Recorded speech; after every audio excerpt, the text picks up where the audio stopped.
Chapter 4. The Accusation in the Glass. Time skip after breakfast. Steve finished up eating some toast. He gets up and looks over to Alisa, and he cleared his throat. "I'm going to wash up," he said finally, voice low and steady. Alisa looked up from where she was collecting the plates. Her fingers paused around the ceramic edge, eyes flicking to his face with an unreadable softness, concern, curiosity, pity. He wasn't sure anymore. She nodded. "Bathroom's the second door on the left, in case you forgot." Her tone was casual, but something in it made Steve feel seen in a way he wasn't prepared for. Like she understood that washing up meant for more than soap and water. It meant grounding himself, confirming he was awake, real here. Steve offered a tight smile, his attempt at gratitude, and turned to leave. His boots felt heavy on the hardwood floor, but not the heavy he remembered. Back then, every step felt like hauling the weight of a war. Now it was different, like he was wearing someone else's life, someone else's future. The hallway was narrow, filled with framed pictures of moments he didn't recognize. Laughter frozen in time, faces he almost envied. He hesitated in front of one photo of Alisa, smiling, head thrown back, eyes bright, alive, laughing with her sister, Elena. He kept walking. He entered the bathroom and shut the door behind him. The click of the lock sounded louder than it should have, echoing off tile and mirror. For a moment, Steve just stood there, palms braced against the counter, head bowed like he was steadying himself before a fight. He exhaled slowly, as if bracing for something he couldn't name. Then he lifted his gaze. The man staring back at him wasn't the scrawny kid from Brooklyn. No, he was still young, but sharper jawline, no wrinkles of time-lived exhaustion, no silver at his temples, like the ice hadn't preserved him. It had rewritten him. His hand moved instinctively to his reflection, fingertips brushing on the cool glass where his cheekbone should have aged years ago, but hadn't. His voice cracked when he whispered, "That's not possible." A heartbeat later, the world suddenly felt too quiet. His breath hitched. The man in the reflection didn't look like a soldier frozen in time. He looked like a myth, unmarred, untouched, reset. His skin held no trace of war, not even the faintest shadow of exhaustion that memory insisted should be there. His fingers ghosted along his jawline, firm, smooth. There should have been lines, evidence of burden, something but nothing. His pulse quickened, hammering against his ribs like it was trying to escape. His eyes darted downward, arms braced against the counter, muscles tense. He frowned. The muscles were denser, more defined than he remembered, more than his prime. Not bulk precision, like someone sculpted him with intention. He lifted his shirt slightly, his breath snagged. The scar he received from one of the Hydra soldiers gone, completely. He jerked back from the counter, stumbling a step, his heartbeat turning erratic. This wasn't just preservation, this wasn't just the serum keeping him alive. Something was changing him, actively. He grabbed the sink again, knuckles white. "What is happening to me?" he whispered, and this time it sounded like fear. His vision tunneled, the bathroom seemed to shrink. He couldn't breathe. The mirror felt like it was pushing toward him, the reflection less a man and more an accusation, a question he couldn't answer. He saw Brooklyn flashing in his mind, Bucky laughing, Peggy smiling, war exploding, and all of it felt too far away, too impossible, too wrong. He was losing himself. A soft knock broke through the spiral. "Steve," Alice's voice, gentle and careful, like someone approaching a wounded animal. He didn't answer, he couldn't. The door turned slowly, not invading, not impatient, just steady. She stepped inside, eyes scanning the room until they landed on him. Steve was gripping the sink like it was the only thing holding him to the earth. "Hey," she said quietly, moving closer. "Talk to me." He swallowed, eyes still locked on the mirror. "That's not me," he let out.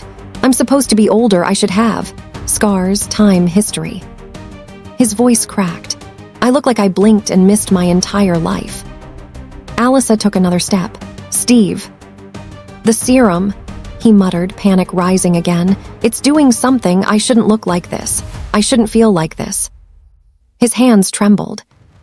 Alisa reached up and carefully placed her hands on top of his, grounding it. Not gripping, just there. "Look at me," she whispered. Steve hesitated. "Steve," she repeated, firmer now, not a command but a lifeline. His eyes shifted from the mirror to her. Her gaze didn't flinch, didn't pity. "You're here," she said softly. "You survived. Your body changed, okay. That's terrifying, I get it. But you're still you. You still breathe, think, worry, apologize way too much, and have no idea how to handle toast crumbs without military precision." That startled a tiny breath of laughter from him. "Good." She continued, voice steady, calm, and anchor-like. "The mirror doesn't decide who you are, neither does the serum, you do." Steve blinked, once, twice, like someone relearning how. Alisa squeezed his hand, just slightly. "You don't have to figure this out alone," she added. "Not anymore." Something in his shoulders loosened, just a fraction, but it was enough. Enough to stop the freefall, enough to breathe. For the first time since waking up in this strange new world, Steve didn't feel like he was drowning. He met her eyes fully now, voice quiet but clearer. "Thank you." Alisa smiled, not bright, not overbearing, just warm. "You're welcome," she said. "Now come on, before you decide the mirror is Hydra." Chapter 5, The Brand of Hero. Time skip, later that morning. Steve followed Alisa back to the living room. He still moved like every object in the room might belong to someone else, like he was a guest in a world that didn't remember inviting him. Alisa grabbed her ringing phone from the counter, glanced at the caller ID, and groaned softly. "Great, of course you'd call now," she muttered, shooting Steve an apologetic look. "I need to take this. TV remote's on the couch. Try not to break anything." Her tone was teasing but gentle, and she was gone before Steve could reply. He stared at the remote like it was an alien artifact, poked a button, and the TV switched on. Steve expected newsreels, radio voices, maybe Ed Sullivan, but instead, a brightly colored advertisement featured a dancing lizard wearing sunglasses trying to sell insurance. Steve blinked. Do people listen to reptiles now? He hit another button, and a gritty show appeared, men in trench coats fighting a demon with glowing red eyes. One of them muttered something about curses and destiny. Steve leaned forward, eyes narrowing. Is this a documentary? Another clicks and he froze. A movie trailer burst onto the screen, explosions, soldiers, a man in red, white, and blue hurling a shield like a discus. His shield. Captain America. Expect the man wasn't him, just an actor. A performance, a myth. Steve whispered, voice low and disbelieving. They turned us into entertainment. From the hallway, Alice's muffled voice drifted in. People cope with legenda however they can.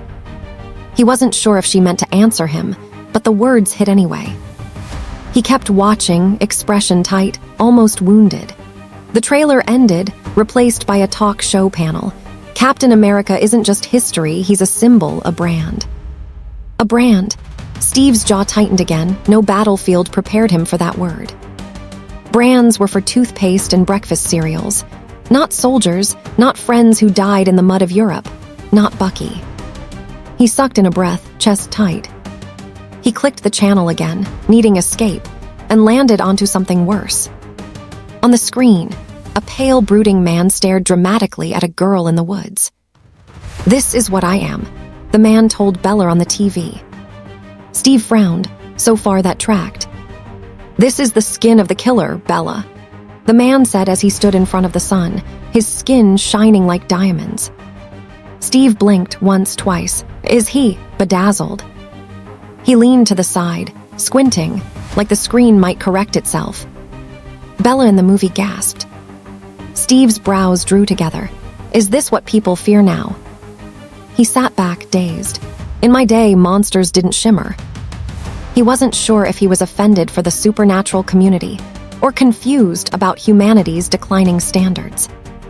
A loud crash in the movie made him flinch, instincts kicking. He scanned for threats out of habit. No Hydra, just sparkling undead teenagers. Somehow, that felt worse. Scroll. Alice's POV. Monroe, she hissed quietly, packing the hallway. You can't just call like this. I told you I had someone over. A pause. Monroe was panicking. No, he's not a Grimm, she whispered. He's Captain America. Silence on the other end. Yeah, that Captain America. More frantic talking. No, do not come sniffing around the house. I don't need you shedding fur on my carpet again. Another pause. Yes, Monroe, I know you're trying. I know you're reformed. I know you don't eat people anymore. Gold star. Her tone softened barely. Look, I'll stop by later, but don't freak out. He's adjusting. She hung up and sighed, pinching the bridge of her nose. Then she heard it. Steve's voice, flat, bewildered, existentially wounded. Scroll. Steve's POV. He sparkles like patriotism on prom night. Alisa stopped mid-step. Please don't be talking about vampires, she said, rounding the corner. He pointed at the screen, betrayed. Are vampires fashionable? Alisa glanced at Twilight, rolled her eyes, and grabbed the remote. No, that's just bad writing. Steve looked relieved in the way. Only someone who fought actual monsters could be. Alisa smiled softly, but she muttered under her breath. Vampires don't sparkle under the sun. Trust me, I had to deal with one. She sat down beside him, quieter now, ignoring what she just said. You okay? Steve stared at the blank TV. They turned my life into a story, he said. A brand, something to sell. Alisa didn't joke this time. Heroes get turned into symbols because people need them, but symbols aren't people. You are. Steve swallowed hard. That landed, not like a punch, but like truth. Then Alisa nudged him lightly.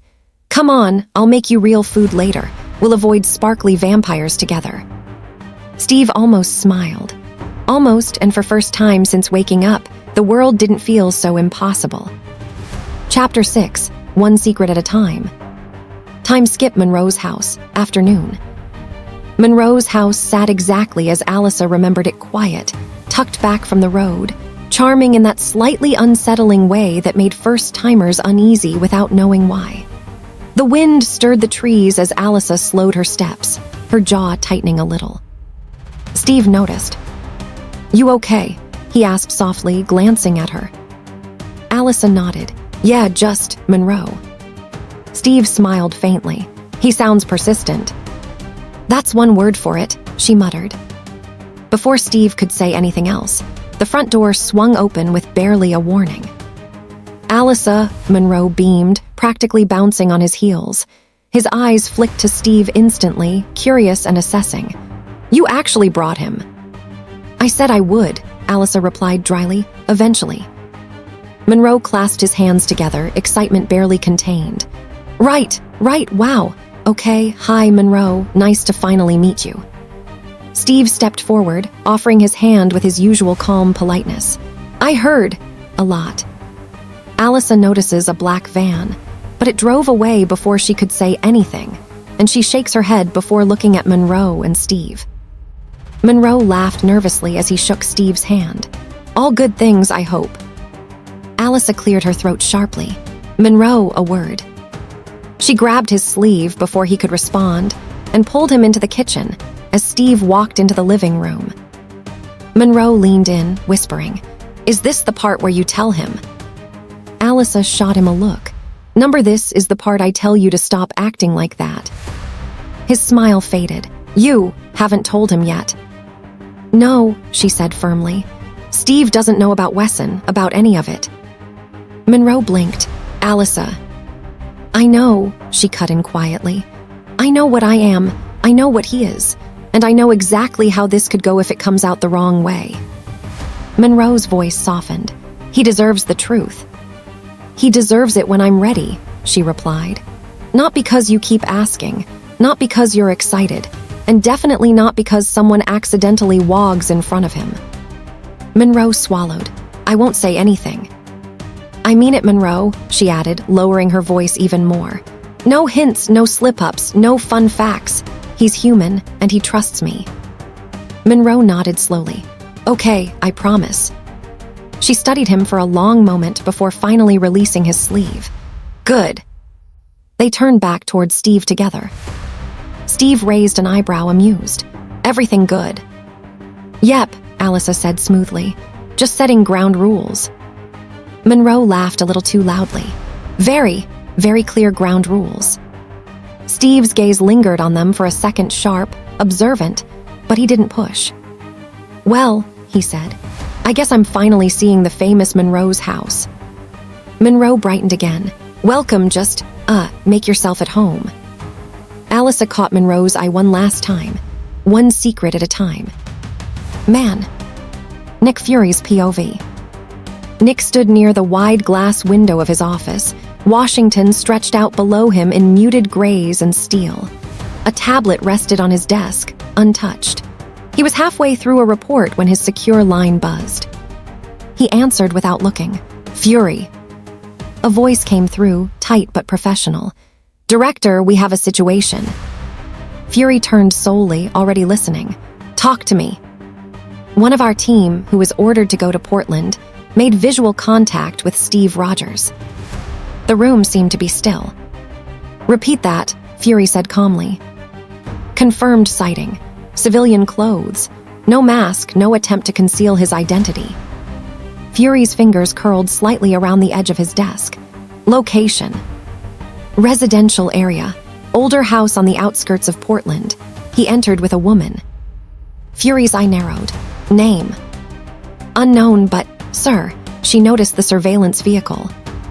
That got his full attention. She clocked a shield van.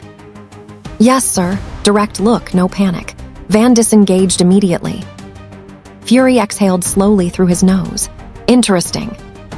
He moved to his desk and tapped the tablet awake.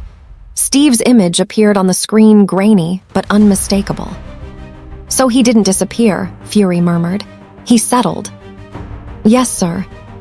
"And he's letting himself be seen," Fury added. "Which means he's not running." "Orders, Director." Fury thought for a moment, gaze fixed on Steve's face. "No approach," he said firmly. "No contact, no tail." There was a pause on the other end of the line. "Sir." "If Rogers wanted to be found," Fury continued, "he would have walked into a base. The fact he didn't tells me this is a line he doesn't want crossed." "Yes, sir." "But," Fury added, voice sharpening just a touch, "I want everything on the woman he's with. Who she is, why she noticed trained surveillance, and why Steve Rogers trusts her enough to stay put." "Understood." Fury ended the call and leaned back in his chair, staring up at the ceiling. "Portland," he muttered, "of all places." After a while, a ghost of a smile tugged at his mouth, gone almost as quickly as it appeared. "Enjoy your quiet, Cap," Fury said softly. "It won't last forever."